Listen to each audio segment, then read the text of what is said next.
Welcome to The Brain Factor, hosted by myself, Joy Riddle, and Laura Hawley. We're a part of Meridian Behavioral Healthcare, where we believe that wellness is within everyone's reach. This podcast is a conversation about what research-based protective factors look like in real life.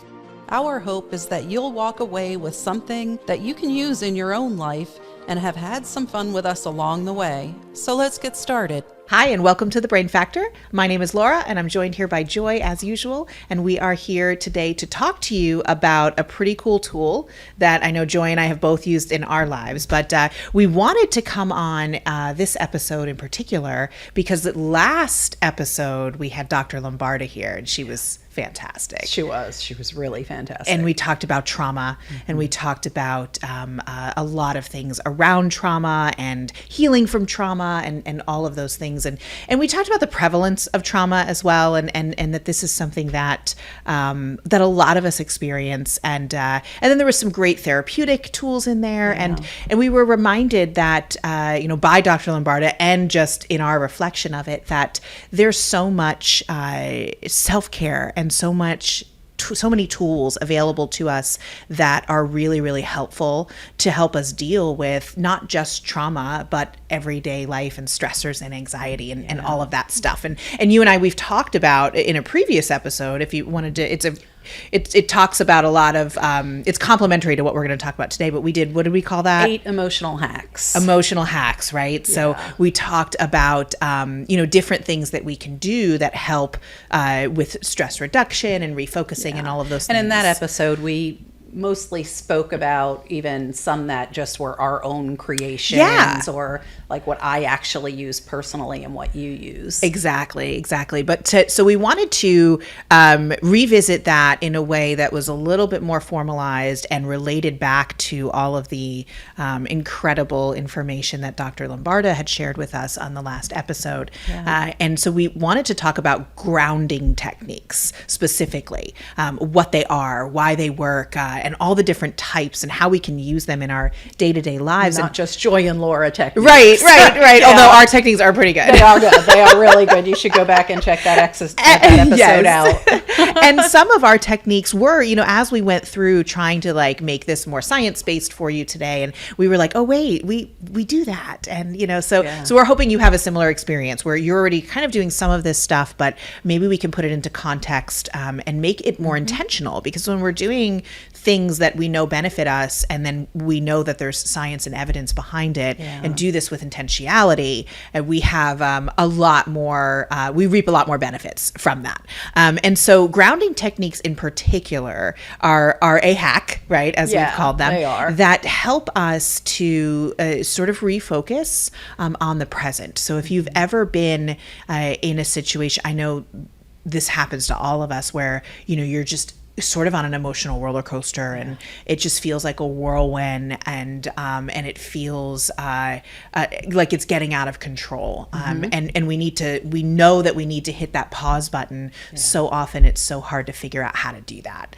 And grounding techniques help us do that. They help us pause. And the reason that they work is because when we are having those feelings, we have activated our fight or flight. And when we've activated our fight or flight, not to get too much in the weeds and the sciencey stuff, but so much of the rest of our functions become diminished, or they shut down because our body is preparing for action. Right. Real or perceived, right? And probably overreacting. So our digestion usually overreacting. I know, mine overreacts. So our digestion slows down. That's why our stomach is feeling a certain way. We're regulating our body temperature, and so we sweat, and so there's all of those physicality, those physiological things that are happening, and grounding can help us focus on the things that are real, and bring us back to reality and present day, and sort of put us back in that driver's seat where we can then become more effective with our coping and with our problem solving and just generally speaking in life. So that's sort of what they are and why they work. Yeah. But they come into three kind of That's broad what I wanted to know. Like, categories. what are they? Yeah. Yeah. So there's the physical, the mental, and the emotional. So there's a little bit of something for everybody in there, no matter what you like to do. But as the names say, the physical is going to be interacting with your physical space, and mental could be visualization or things like that. And then your emotional might fall more into those buckets of almost like self-care, where you've got positive affirmations or thinking about positive things. So like our internal voice is that emotional piece. Yeah, definitely. Yeah. Well, and in there is some of the stuff isn't complicated, right? It's be nice to yourself. Yes. That's nice. Say nice things today. Say nice You're doing things. Really good today. But I do think that's notable, because in those moments where we are feeling, and we've covered so many topics that intersect with this. We've covered failure, and we've covered, all of those things, optimism and stress management. But in those moments, and I'm sure we've mentioned this before, we are very self-critical in those moments. Joy's like, I'm not. I'm very nice to myself. Oh, yeah. Uh-huh. But we do tend to be like so self-critical. Like our inner voice is not supportive and encouraging. Terrible. Any compliment I get, I usually refute immediately. Like, hey, you did a really good job on that. Well, yeah, thanks. I could have done better. I could have done better. Yeah. I should have focused on this a little more or that a little more. Right. I'm just like constantly kicking myself in the pants for everything. Or if you did do a great job, sometimes we dismiss that as like, well, that was easy. Like that wasn't that significant. Yeah. Anybody could have done that. Oh, I just did the basics that anybody should have done. I didn't do anything special. Right. Yeah. So that's, I think for grounding from the emotional standpoint, at least, that's a really good place to start, because you say things to yourself that I guarantee you would not say to me. Absolutely not. Like that, and that's, I think that's, I mean, just this morning, we were talking and you had said something and I counteracted it with something really positive that was true about you and your capabilities and all of that. And you went, that was a nice try. Actually, yes. I was like, oh, that was You're like, that's cute. You emailed me something similar last night. I was like, you're very kind. You're like, that's that was cute. Nice. So we do sort of like push those things off, but like I meant that was real. But in those same moments, I wouldn't automatically say those same things to myself, and yet they're just as true. And so really treating ourselves the same way we treat other people and people we care about. Yeah. So I think that's a really good place to start if grounding feels weird. And then like not to jump around too much, but I think one that a lot of people have probably heard of, and that was one of the cool things I thought when we looked at all the grounding, is that there's so many different types in these three categories. But just to kind of the elephant in the room, the one everybody's probably heard of, if you've heard of grounding before, is that spatial recognition. Yeah, that one. Tell us about that. 2, 1. So 5, 4, 3, 2, 1. It's kind of the first one in this category that people think about. But you're going to look around and name 5 things that you can see, and then I think it's 4 things that you can touch, 3 things that you can hear. 2 is smell, and 1 is taste. Okay. Yeah. So you would say for 5 things that you can see, if I'm getting into an anxiety state or something like that, I could look around the room and I can say, oh, there's my producer over there for the episode. And hi. He's not looking. He's working hard, and he's got some headphones on, and Laura has this red shirt on, and I can think about, oh, this shirt that I have on is kind of soft. So we can feel that. We can feel sitting in the chair. Yeah. All of those things. We can hear a little construction, which we hope you don't hear. Yeah. Or you can think about, yes. Or, on the taste category, maybe you think about something that you like the taste of, or maybe you carry a Lifesaver or a mint in your pocket and you put that in to be aware. Yeah. And sometimes that's naturally occurring. Like, I like my morning coffee. I still taste that, which is not something that I would have initially thought of. But if I'm doing this with intentionality and really trying to dial into those senses, I'm going to come up with that. Yeah. And I think that's and you that's really cool. tapped into something super important right there. You said with intentionality. Yeah. Yeah. And it's very hard to break out of that like stressful or anxiety mode, but if you can just start looking around your environment to get a start on that. Yeah. And I do think the lesson here too is that it's more than just like a distraction. We're not doing that to distract. Right. There's something it's a in physiological that. change or something is it. One of the ways I think about it is it creates some space in your mind to give you a minute to get a break, giving you like a little bit of separation from what's going on, and it grounds you, as it says, it's grounding and like you said a little bit earlier, it brings you into your environment and maybe out of your head. Sure. And by focusing on the senses, we're focusing on things that are real. Yes. And it's so much of our anxiety and so much of what's happening past and the about the past and the future. And not things right that now aren't necessarily real. Even if elements are, it's based in truth, like the fears and the spinning. Obviously, this did happen in the past and it's stressful, but I can't change it. I can't do anything about it. So let me create some space in my brain and get into the present, into the moment. And so those physical, that's sort of the number one in the physical category. But there's also other things in that physical category as well. I know that's one of your favorites from our 8 emotional hacks, the progressive muscle relaxation. Yes. Where you want to talk about that one? Sure. Yeah. And again, focus on your groups of muscles.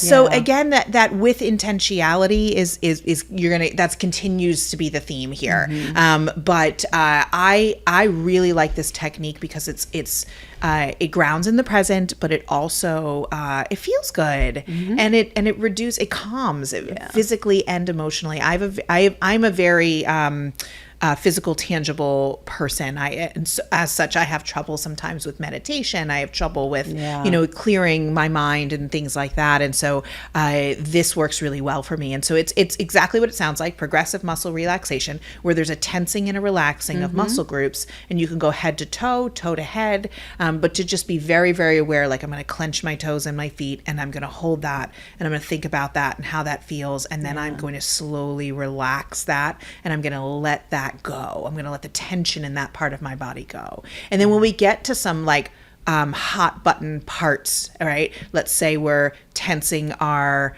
and by hot button I mean like parts of our body we might not like, or parts of our body that might ache, lower back, stomach. There might be things about our body that we're self-critical about, and or are painful.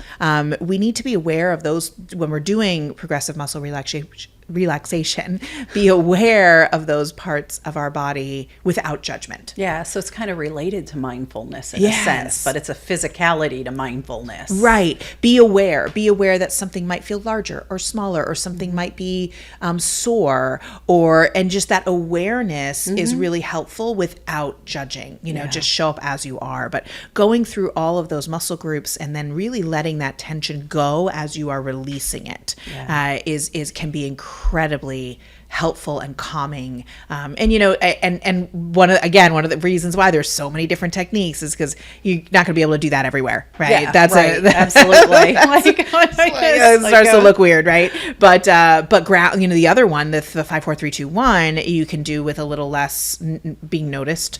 But progressive muscle relaxation is really good to use as well. Yeah, and I guess in the physical group, probably mine is movement. In a sense, because that helps to ground me. I'm always, if I'm stressed, anxiety, even if I'm just tired, I'm getting up and I'm doing squats or something. Yeah. Or I just lift up my standing desk and stand to change what's going on, like say in my office if I'm working on something stressful. For me, going to the gym, working out is super helpful for my mental health. Actually, sometimes my husband might be like, are you going to go to the gym? It feels like maybe you haven't been in the gym in a couple days. Yeah. I love that. And I remember that from when we used to work together. I remember you would get up and you would move around when we were problem solving something, or you were having a particularly heavy day. That was something that you did regularly. So and I intentionally tried to use my phone or Slack messengers and things like that less while I'm at the office. I'll go walk and talk to people, Yep. when I can. And it just, I'm not necessarily having stress or anxiety all the time, but Yeah. I just build that in. Sure. Yeah. I so love it's so that. 'Cause that's helpful. proactive too. So that's another, I think, really good place where people can start if they're struggling at all with how do I start grounding, right? Just Get up and intentional walk around. movement. Yeah. Get Stretch. up and walk around. Yeah. Stretch, Yeah.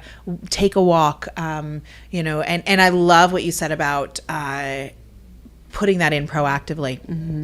There's a lot of benefits to that are off topic for this, but they cross over, right? So there's health and nutrition and wellness benefits to Right. moving our body regularly as well, but it's nice to know that it also has a stress management and a grounding benefit too, to just park a little further away at the grocery store.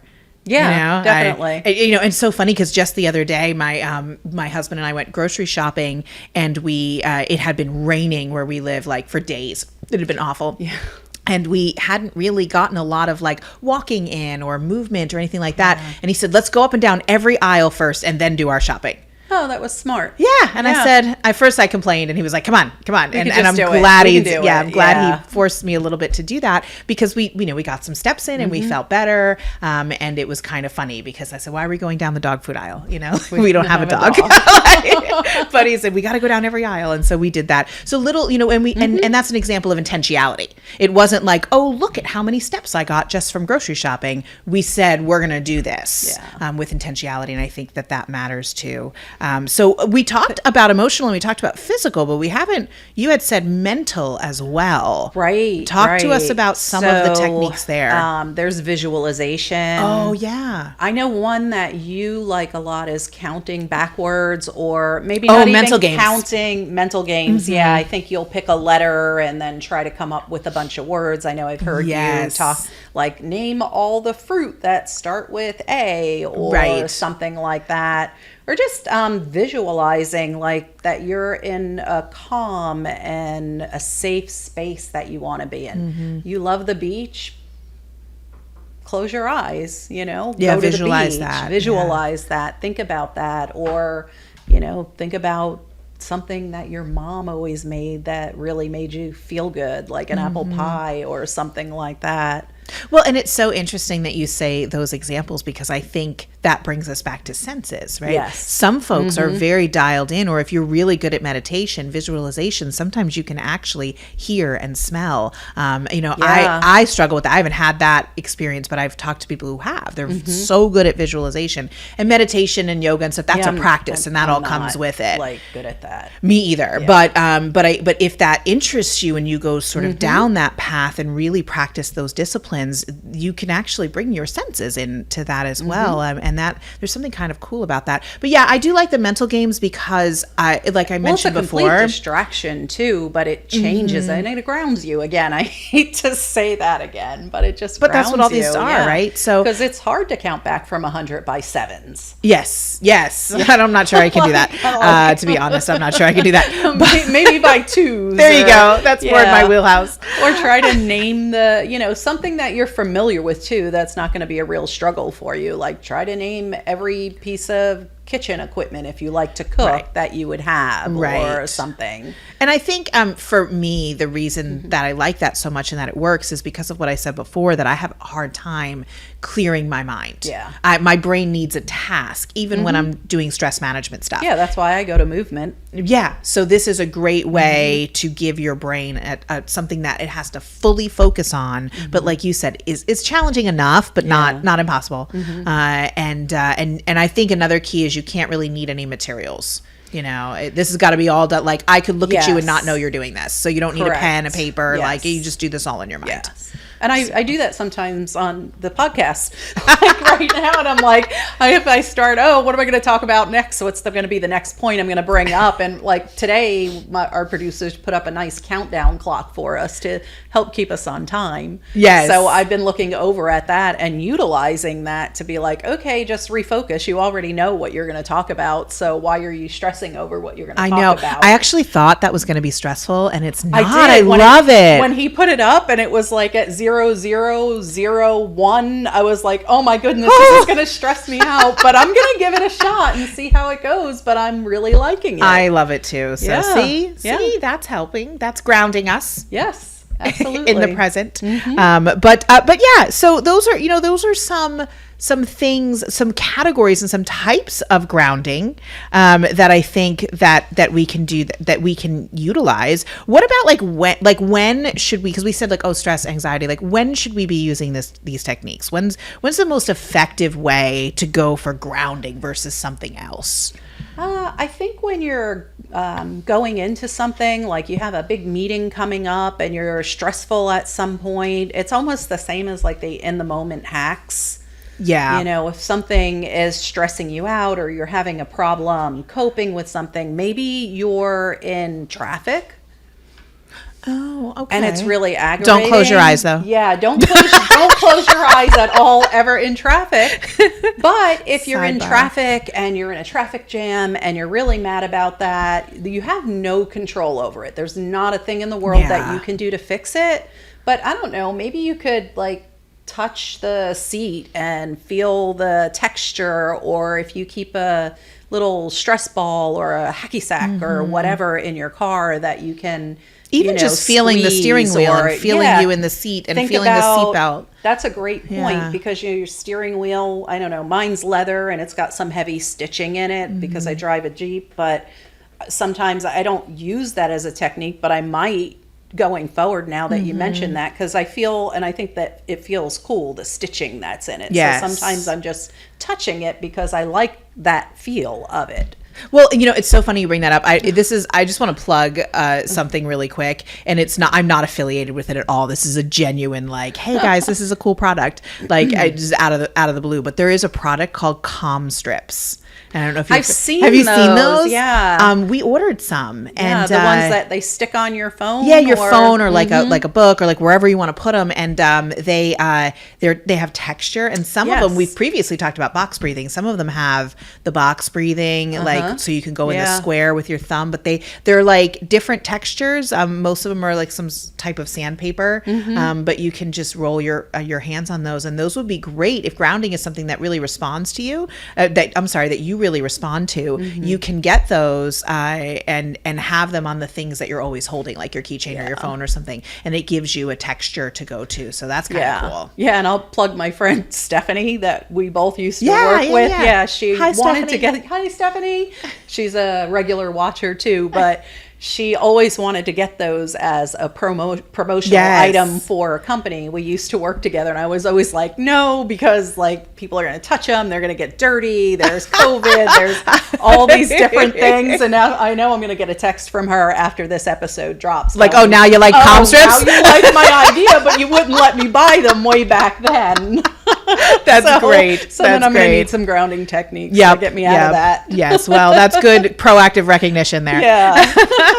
But yeah, so things like that. There's actually if you just take to Google and even just Google shopping, right? Grounding techniques. There's all kinds of cool stuff out there that can help with this. Yeah, but you can even do it around your house. You don't have to go buy something. You can take a old sheet or an old blanket that you really liked and you're not using anymore, and you can cut a little piece out of it and put it in your pocket. Anything or with in texture. your pocketbook, or anything with whatever, texture that you respond well to. Yeah. That stuff can work. I mean, there's a reason why all those fidget spinners and were so popular when they came out. Things, those are great. I don't know. They kind of annoy me a little bit. I can't quite get them all popped in. That's a whole other story. But to recap, so we specific hacks for stress management, for energy management, anxiety management. Grounding is a really good collective of activities and actions that we can take in the physical, the mental, and the emotional when we are feeling like we need that big giant pause button. So I'm hoping, and I think as we were talking, people are probably like, oh, I do this or I do that. And I didn't know that was a grounding technique. Oh, I didn't know it share had a name. Share that with us. We want to hear from you on this one for sure. Drop it in the comments, reach out, let us know the types of things that you guys do for grounding, because we will incorporate them in our big master list we have. Yeah, definitely. I think it's just, I know we're wrapping up and leaving, but I think it's worth noting that practicing these things makes it better. It's almost like a muscle or something like that. Yeah. And so if it doesn't work right away, strength, yeah, give it some time. Okay. Try a different one. Create your own, Yeah, no, that's a really important point. Thank you for making sure we said that before we signed off. So if it doesn't work at first, you're not failing at it. It's okay. Just keep at it. Like anything else, it takes practice, but it's a worthwhile effort. Yeah. So, yeah. Well, thank you so much for joining us on this episode of The Brain Factor, and we look forward to seeing you next time. See you next time. Thanks for listening to The Brain Factor. Joy and I are so thrilled to be having these needed conversations. We'd love to hear your feedback on this episode, so if you could drop a comment or leave a review with your thoughts or any requests that you may have, it would be appreciated. Don't forget to like, subscribe, and share with your friends. Living a healthier and happier life starts with one step, and we're excited to be on this journey with you. Until next time.